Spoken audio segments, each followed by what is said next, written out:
Hi, family. No contact, estranged, ghosted, alienated. There's 4 labels depending on when your kid tossed you into this. I'm going to give you a skeletal once over here on the topic I've been promising you since Oprah released her episode on November 25th, I believe, of last year. As I record this, it was uploaded to the YouTube channel within just a couple of days, which was right before the holidays, right before Thanksgiving, Christmas. They disabled the comments. There were thousands, literally thousands of comments there. There were voices speaking out and they disabled them, which means they not only stopped commenting, every comment disappeared, which was just another insult to injury to particularly the grandparents who have been so silenced. And no contact kids, you want to tread carefully here with me. Get to know this channel a little bit before you step on your dicks, okay? I am a lighthouse. I speak in the language of love, but I also have a tongue that can cut steel if you are cruel, heartless, unkind to any member inside this safe respite. This episode will be a bit more firm in tone than most of mine are, and I will brook no cruelty here.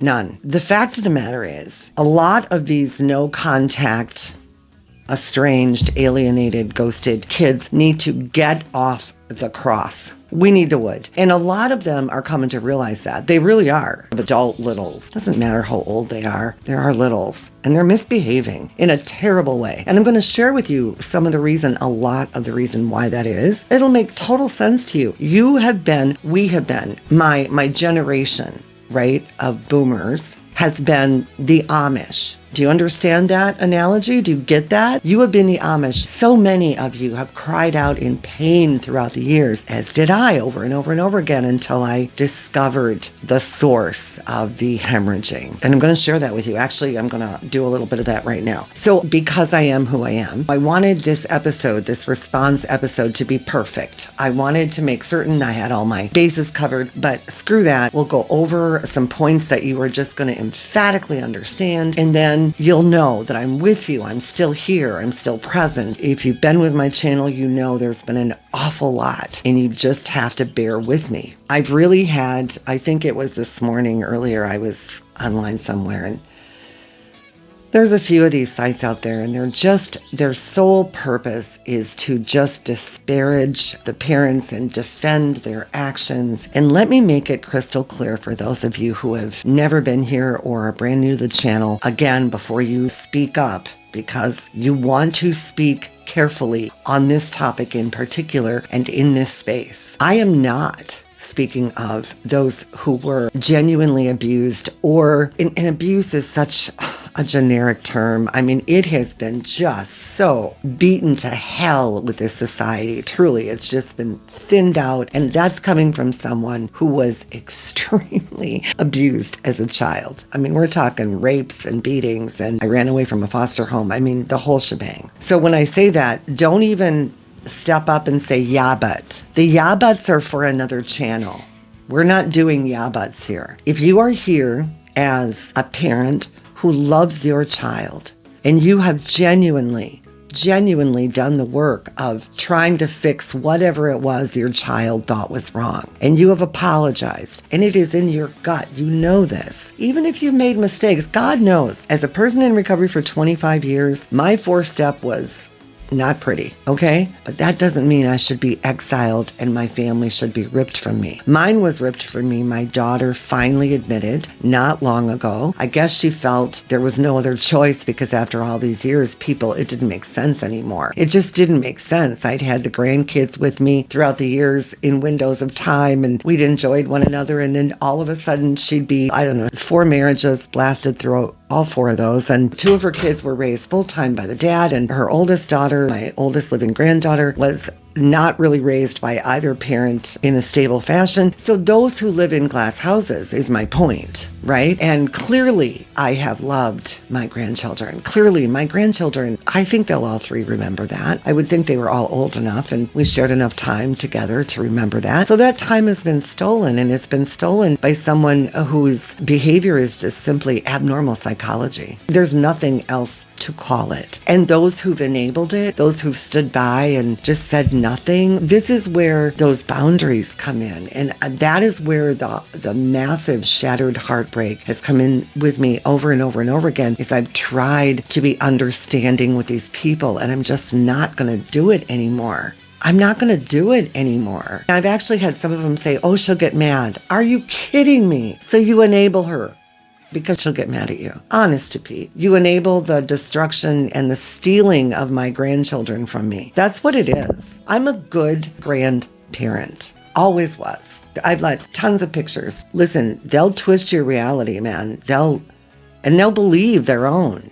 I mean, again, that's part of this sickness that happens once they jump on this bandwagon. And it's a trend. It's a trend. Listen, Oprah had what's her puss there, Lindsey Gibson. That woman, I'll say in my opinion, but you tell me yourself once I show you. Vulture therapist extraordinaire. Oprah said to her, the last couple of years, Estrangement has gone through the roof since the publication of your book. It's on the bestseller. She's ready to do another one if she hasn't already. That woman is leading all of them in Vulture therapy, the ones who have jumped on board. I didn't know, just like none of you knew. We were the Amish, right? You're not on TikTok. Are you on TikTok? I wasn't on TikTok. That's something the younger people were on, right? Well, guess what? Right after COVID. So 2020 hits, and this Gibson has published a book that sat on the shelves for 5 years. 5 years it sat on the shelves. I don't know, some therapists maybe had it on their shelves as a reference book or something. And all of a sudden, somebody on this corner of TikTok, now I didn't know this until I did the research after the Oprah response. That's what was taking me so long. I had to know what I was talking about. And I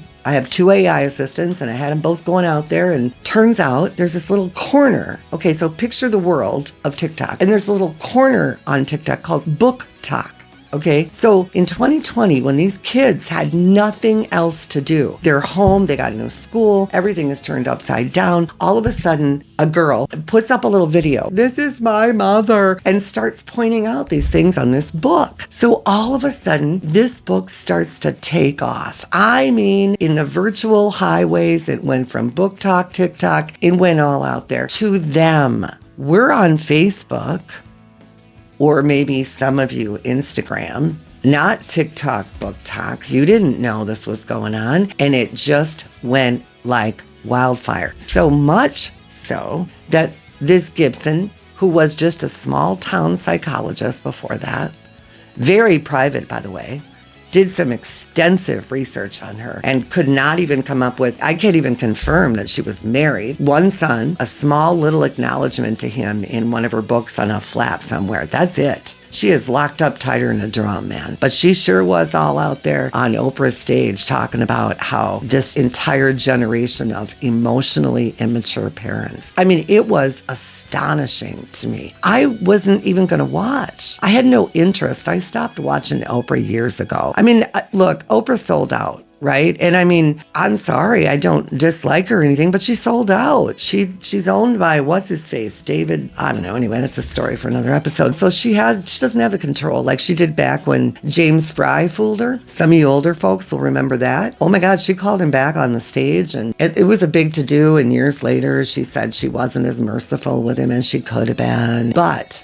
she has since platformed very harmful people, John of God being one of them. And there's a picture out there with her and Harvey Weinstein. So Oprah is not in the same stratosphere. I had hoped she would be my general. That was the hope for a long time. For months, I went back and forth and vacillated, and it was like, oh my God, how am I gonna get this message out there? And then I'm like, Oprah will do it. Her legacy matters to her, right? I mean, if there was nothing else I knew about Oprah, because I had seen her with, what's his name, Jakes, and she was crying. It was authentic when he explained about her mother, who had been such a huge hole in her life, didn't only but have the capacity of a cup, and Oprah was a 10-gallon person, and Mother of God, you could see this spiritual thing come over her. It was incredible, and that's what made Oprah Oprah. And then she got more money than God. It happens to them all, I guess.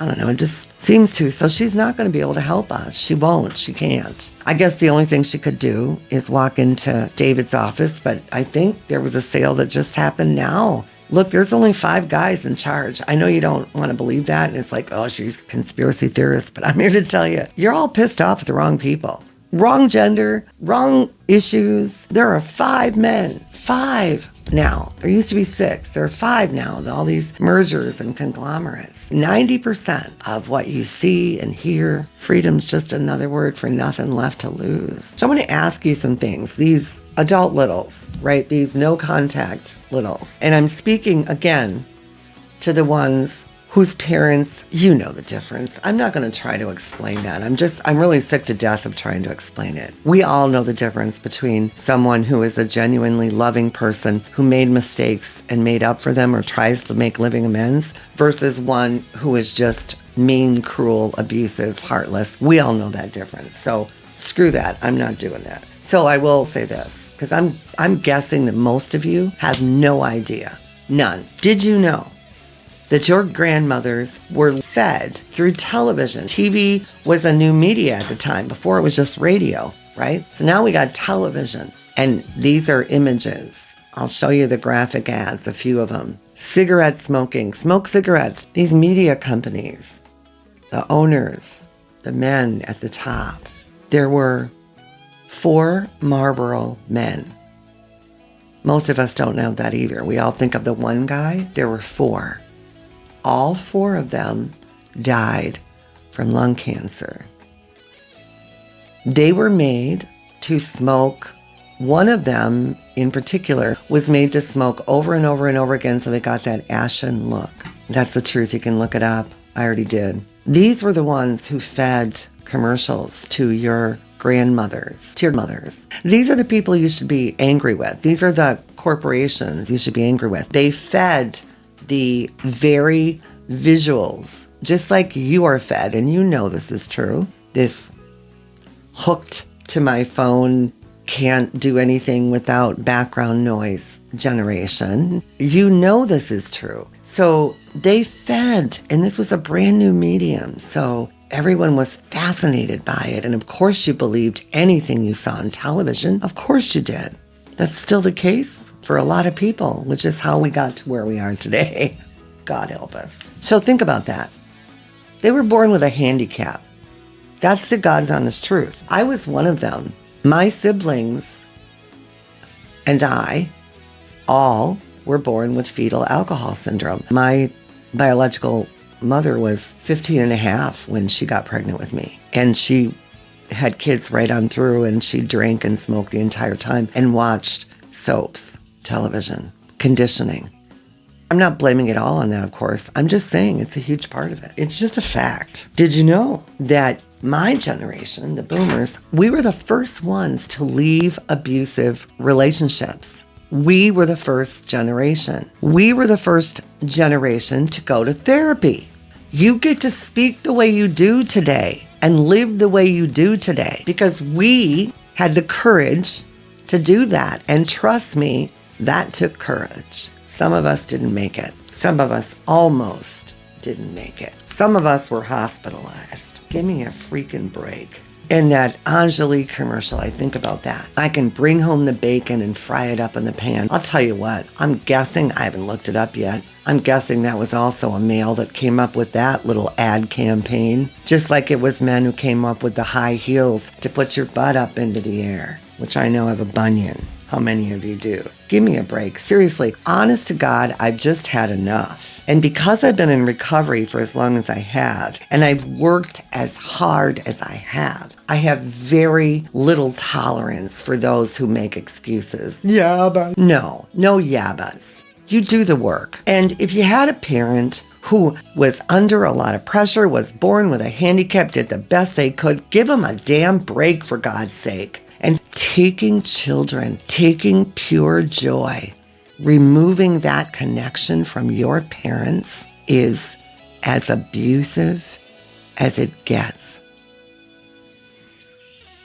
I can't say, of course, that the children are the ones who are psychologically damaged, the ones who never had contact, right? I mean, you don't miss what you didn't know. The ones who did, my grandbabies and I don't know that they would agree with this, and it doesn't really matter. I'll be long gone by the time they come to that position. But they were profoundly impacted by the drugs and alcohol, massive drugs and alcohol on both sides, suicides. We had a murder in the family. I mean, it's insanity. And so for someone like me who's worked really hard to get up and out of it, I don't have tolerance for anyone who just wants to revel in it. Been on the toilet long enough, get off and flush. That's just the basics of a lot of what's been going on in my head about this estrangement thing. Now, I do want to share also, I am not going to focus, and that's been to a lot of your consternation, those who have been in the room for a while. I have 4 pillars, and so I'm gonna balance out. But it occurred to me, oh my God, here's what I can do. I'm gonna give you 2 of the best resources out there. They are by far exceptional resources for grandparent estrangement. Both of them have done the work, and I mean that as both personally and professionally.